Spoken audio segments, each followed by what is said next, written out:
قومی مرکز برائے فضلہ انتظام نے بغیر اجازت کے کچرا جلانے کے خطرات سے خبردار کیا ہے۔ سبق ویب سائٹ کے مطابق مرکز نے کہا کوڑا جلانے کی خلاف ورزی انتہائی خطرات میں شامل ہے۔ مرکز نے ٹویٹر کے ذریعے بتایا کہ کھلے عام کوڑا جلانے کی خلاف ورزی پر جرمانہ 10 ملین ریال تک ہو سکتا ہے۔ یہ جرمانہ جو ہے ماحول اور صحت عامہ کے تحفظ کے ساتھ ساتھ ان غلط طریقوں کو روکنے کے لیے بھی ہے جو معاشرے اور قدرتی وسائل کو نقصان پہنچاتے ہیں۔ مرکز نے اس بات پر زور دیا کہ فضلے کو درست طریقے سے ٹھکانے لگایا جائے اور کچرے کو بے ترتیبی سے جلانے سے اجتناب کیا جائے، کیونکہ ہر باشعور فیصلہ ماحول اور انسانی صحت کے تحفظ میں کردار ادا کرتا ہے۔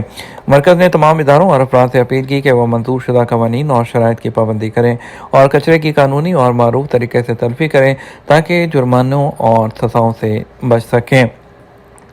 کرغزستان سے بیمار شہری کی فضائی ایمبولینس سے وطن منتقلی۔ کرغزستان میں سعودی سفارت خانے نے کہا ہے کہ سعودی خاتون شہری کو فضائی ایمبولینس کے ذریعے وطن منتقل کر دیا گیا۔ سبق ویب سائٹ کے مطابق مذکورہ خاتون ٹورزم کی غرض سے کرغزستان آئی ہوئی تھی اور بیمار ہو گئی۔ سعودی سفارت خانے نے کہا کہ مقامی انتظامیہ کے تعاون سے مریض خاتون کو طبی نگرانی میں منتقل کر دیا گیا۔ سعودی سفارت خانے نے کرغزستان میں طبی اور حکومتی انتظامیہ کا تعاون پر شکریہ بھی ادا کیا۔ واضح رہے سعودی قیادت کی واضح ہدایات ہیں کہ بیرون ملک بیمار ہونے والے شہریوں کو ایئر ایمبولینس کے ذریعے وطن منتقل کیا جائے گا۔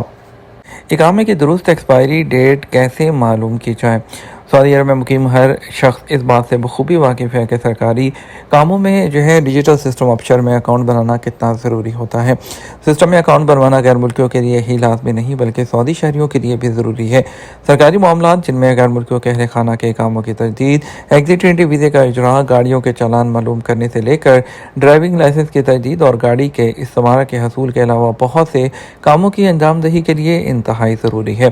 سعودی عرب میں ڈیجیٹل ٹیکنالوجی سے پہلے مذکورہ بالا کاموں کو انجام دینے کے لیے سرکاری دفاتر کا چکر لگانا پڑتا تھا، جہاں لمبی قطاروں میں کھڑے ہو کر اپنی باری کا انتظار کرنے کے بعد جب درخواست دینے والا اہلکار کے پاس پہنچتا تو پتہ چلتا کہ کوئی نقص ہے جس کی وجہ سے معاملہ رک گیا ہے۔ سعودی وزارت داخلہ کی جانب سے سعودی عرب میں سرکاری امور کی انجام دہی کے لیے ڈیجیٹل سروسز کی فراہمی سے غیر ملکی نہیں بلکہ تمام لوگوں کو سہولت ہوئی ہے۔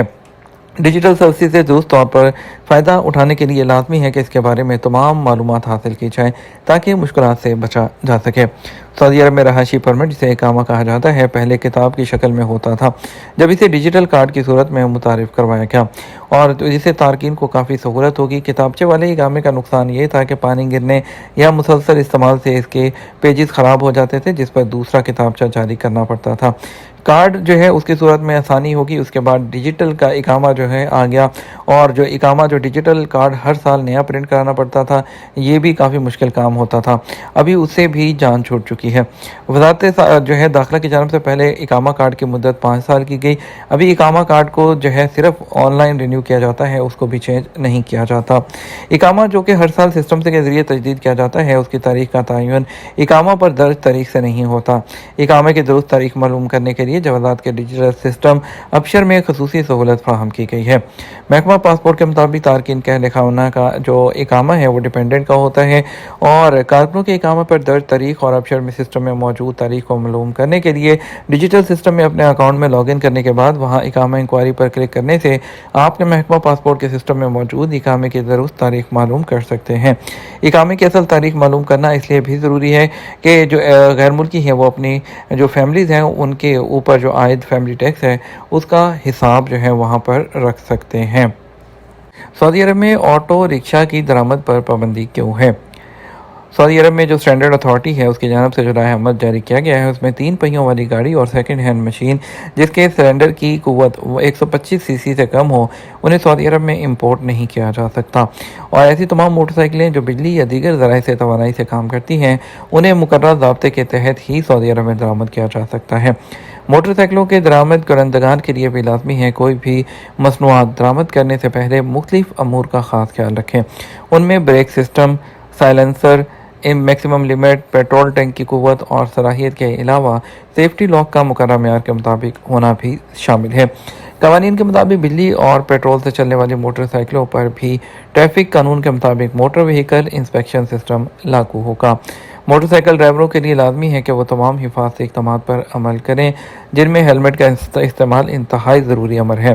واضح رہے، سعودی عرب میں سالانہ بنیاد پر گاڑیوں کے معیار کی جانچ کی جاتی ہے۔ مطلوبہ معیار پر پوری نہ اترنے والی گاڑی کو روڈ پرمٹ ہی جاری وہ نہیں کیا جاتا۔ گاڑیوں کی طرح موٹر سائیکلوں پر بھی یہ قانون لاگو کیا جاتا ہے۔ موٹر سائیکل کی خلاف ورزی پر موٹر سائیکل ضبط ہو جاتا ہے اور واپس بھی نہیں ملتا ہے۔ یہ تمہارا اب تک کا نیوز بلیٹن۔ آپ مزید اور اہم خبروں کے لیے ہمارا شام 6 بجے کا نیوز بلیٹن دیکھ سکتے ہیں۔ اس کے ساتھ ہم آپ سے اجازت چاہیں گے، ویڈیو کو لائک اور شیئر کرنا مت بھولیے گا۔ آپ کے قیمتی وقت کا شکریہ، اپنا خیال رکھیے گا۔ السلام علیکم۔